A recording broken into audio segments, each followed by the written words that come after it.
Kayak misalnya Nabi Isa itu bisa berbicara waktu bayi kan, yang dimana ketika Maryam itu dituduh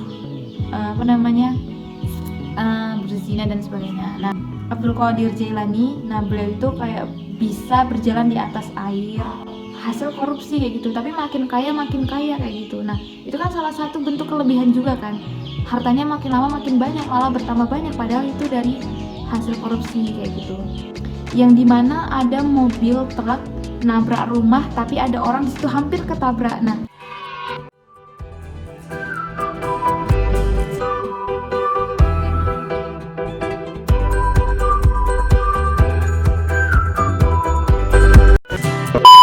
oh tidak. Oke, sudah. Bismillahirrahmanirrahim. Assalamualaikum warahmatullahi wabarakatuh. Halo Sobat Jaya, kembali lagi di channel aku Hidayah Haryani.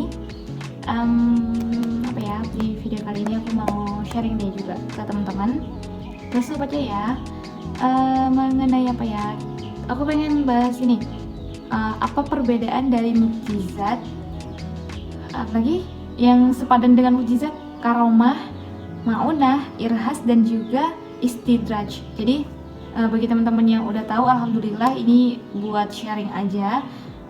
Siapa tahu ini bisa mengingatkan kembali kalau teman-teman udah lupa. Dan bagi yang belum tahu, semoga ini bermanfaat untuk kalian yang belum tahu. Oke, kita bahas dari mukjizat. Mukjizat itu kan kalau ada di video sebelumnya, aku ada bahas tentang mukjizat, nanti bisa klik linknya di atas ini. Jadi mukjizat itu sesuatu hal yang luar biasa, yang sifatnya itu untuk melemahkan musuh. Dan biasanya khusus nih, mukjizat itu diberikan kepada nabi dan rasulnya Allah. Jadi yang punya mukjizat ini hanya orang tertentu, yaitu orang-orang pilihan. Siapa dia? Nabi dan rasulnya Allah. Jadi mukjizat ini tidak bisa diterima oleh manusia biasa, ataupun para ulama, ataupun para tabiin. Jadi khusus Rasulullah, utusan-utusannya Allah kayak gitu. Nah, jadi bisa diklik kalau mukjizat itu hanya diberikan kepada nabi dan rasul. Nah, sedangkan karomah itu kan berasal dari kata mulia. Berarti kemuliaan yang diberikan atas dasar keimanannya, atas dasar ibadahnya kayak gitu. Maka karomah itu biasanya karomah itu diberikan Allah kepada orang-orang yang memiliki kemuliaan tersendiri. Nah, biasanya yang orang-orang yang punya karomah itu para ulama kayak gitu. Karena para ulama itu kan memiliki amalan-amalan yang sifat, nggak tahu ini kenapa. Karena kan ulama itu memiliki kebiasaan-kebiasaan ataupun amalan-amalan yang tidak biasa dilakukan oleh manusia biasa. Bahkan orang yang beriman juga belum tentu. Tapi kalau udah setingkat syekh ataupun ulama, biasanya itu memiliki karomah. Kayak contohnya itu seperti Abdul Qadir Jailani. Nah, beliau itu kayak bisa berjalan di atas air. Nah, itu tuh salah satu karomah juga. Ada yang pernah nggak sih kalian dengar kalau ada orang yang dia itu tidur sebentar, tapi dia itu bisa merasakan ada kejadian kayak istilahnya tuh ada kebakaran di Mekah kayak gitu. Jadi dia tuh kayak punya karomah, bisa pergi ke tempat lain dalam keadaan sadar tapi dia tidur kayak gitu. Gimana? Pernah nggak ya? Bisa lah ya nangkapnya. Itu mungkin salah satu karomah juga, dan itu hanya orang-orang tertentu yang bisa mendapatkan karomah itu sendiri kayak gitu. Nah, pastinya para tabiin dan juga para sahabat yang ketemu Nabi itu kemungkinan besarnya bakal dapat karomah juga. Karena salah satu guruku juga bilang sih kalau seorang Umar aja ditakuti oleh setan kayak gitu, apalagi Abu Bakar dan orang-orang yang berada di dekat Nabi kayak gitu. Jadi mau nggak mau pasti bakal ada kelebihan-kelebihan yang ada pada orang-orang yang di dekat Nabi kayak gitu. Pasti bakal ada kelebihannya kayak gitu. Itu kalau kata guruku, dan dia yakin banget. Nah, sedangkan maunah itu artinya istilahnya itu kayak suatu pertolongan gitu. Jadi Allah memberikan maunah ini kepada orang-orang yang benar-benar ingin ia tolong kayak gitu. Tapi ini lebih mengeneral atau umum kayak gitu. Jadi banyak banget nih masyarakat dunia bahkan nggak hanya muslim tapi non muslim. Jadi kalau kalian suka nonton video-video yang ini bukti Allah itu ada kayak gitu, video-video yang direkam CCTV yang dimana ada mobil truk nabrak rumah tapi ada orang di situ hampir ketabrak. Nah disitulah itu bentuk dari maunahnya. Jadi Allah itu menolong dia yang tadinya, yang secara logika dia itu bakal tewas kalau ditabrak, tapi karena berkat maunahnya Allah itu nggak jadi tewas kayak gitu. Nah itu salah satu bentuk maunah itu. Nah itu biasa diberikan kepada orang-orang yang benar-benar Allah pengen tolong kayak gitu. Nah Allah tuh pengen tolong siapa gitu kan, ya terserahnya Allah, Allah menolongin siapa kayak gitu. Itu kenapa ada maunah itu salah satunya juga ingin membuktikan bahwa Allah itu ada. Apalagi ketika yang tadinya ada orang jatuh terus di depannya ada mobil truk juga atau ada motor yang hampir nabrak kayak gitu, ada yang bahkan sampai kecampak kemana-mana tapi dia nggak meninggal kayak gitu. Itulah salah satu bentuk pertolongannya Allah kayak gitu. Itu yang disebut maunah.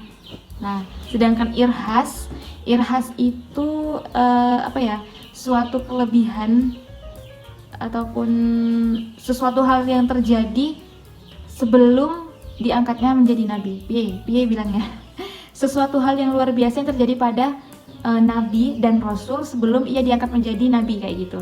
Nah misalnya Nabi Ismail waktu kecil itu dia bisa mengeluarkan air dari jari-jarinya, dari jari-jari tangannya kayak gitu. Sedangkan Nabi Muhammad dibelah dadanya. Nah itu kan terjadi sebelum Nabi Muhammad diangkat menjadi nabi. Kayak misalnya Nabi Isa itu bisa berbicara waktu bayi kan, yang dimana ketika Maryam itu dituduh berzina dan sebagainya. Nah itu mungkin seperti itu. Nah ada juga nih yang satu lagi, suatu kelebihan dimana kelebihannya itu untuk berbuat buruk kayak gitu. Misalnya ada nih orang yang dia kaya raya. Nah dia itu padahal hasil korupsi kayak gitu, tapi makin kaya kayak gitu. Nah itu kan salah satu bentuk kelebihan juga kan, hartanya makin lama makin banyak, malah bertambah banyak, padahal itu dari hasil korupsi kayak gitu atau dari hasil riba kayak gitu. Nah itu salah satu bentuk istidraj karena Allah memberikan kelebihannya dalam bentuk hal keburukan. Sedangkan kalau yang tadi kan dalam bentuk kebaikan, terus kayak menolong, yang dimana itu sesuatu yang baik diberikan kelebihan kepada orang-orang yang terpilih atau orang-orang tertentu yang dipilih Allah. Maka bisa kalau ada pertanyaannya, bisa nggak sih kita jadi orang yang memiliki maunah kayak gitu? Nah kalau untuk orang seperti biasa seperti kita, orang awam seperti kita ini, insya Allah mungkin ada.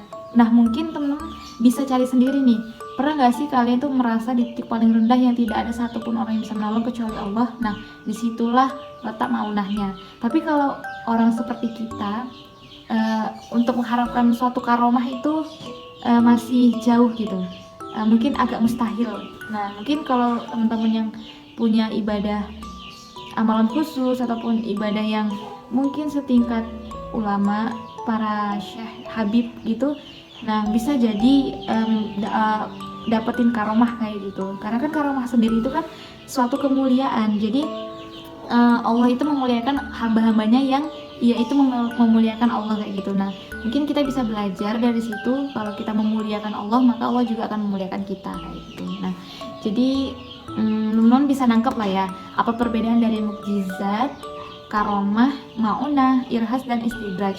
Kalau mukjizat itu pasti buat para nabi dan rasul, sedangkan karomah itu suatu kemuliaan yang hanya orang-orang tertentu, ya istilahnya itu sederhananya para ahli ibadah gitu. Nah sedangkan maunah itu kan kayak bentuk pertolongannya Allah. Nah biasanya kan Allah akan menolong hambanya apabila hambanya itu menolong Allah. Tapi bentuk menolong Allahnya itu apa? Menolong agamanya Allah kayak gitu. Ya berbuat baik kepada sesama, menolong fakir miskin, menolong makhluk dan sebagainya kayak gitu. Dan juga irhas itu tadi suatu kelebihan yang sangat luar biasa bagi nabi dan rasul, tapi sebelum diangkat menjadi nabi. Berarti kayak ketika mereka masih kecil kayak gitu kan. Nah sedangkan istidraj tadi suatu kelebihan juga, tapi mengarah pada yang buruk, bukan mengarah pada hal buruk, bahkan itu suatu kelebihan yang buruk kayak gitu. Nah, semoga kita dijauhkan dari sifat istidraj kayak gitu. Oke sobat ya, terima kasih. Di video kali ini kita sudah sharing, semoga bermanfaat untuk sobat ya semuanya. Dan jangan lupa kalau ini bermanfaat silahkan share kepada teman-teman, kepada sobat-sobat ya semuanya. Oke, terima kasih. Dan silakan kalian komentar di bawah ini pengen sharing tentang apa lagi yang pengen kalian kepo, penasaran gitu. Karena rencananya sih aku pengen banget ngebahas tentang gender. Nah, jadi gender itu bukan, karena kan banyak orang yang menganggap gender itu kayak sesuatu hal negatif gitu kan, yang dimana perempuan dan laki-laki harus setara gitu. Dan ternyata setelah kita pelajari itu tidak seperti itu guys. Oke, tungguin video selanjutnya ya, kita bakal sharing mengenai gender. Oke, terima kasih sobat ya, sampai ketemu lagi. Assalamualaikum warahmatullahi wabarakatuh.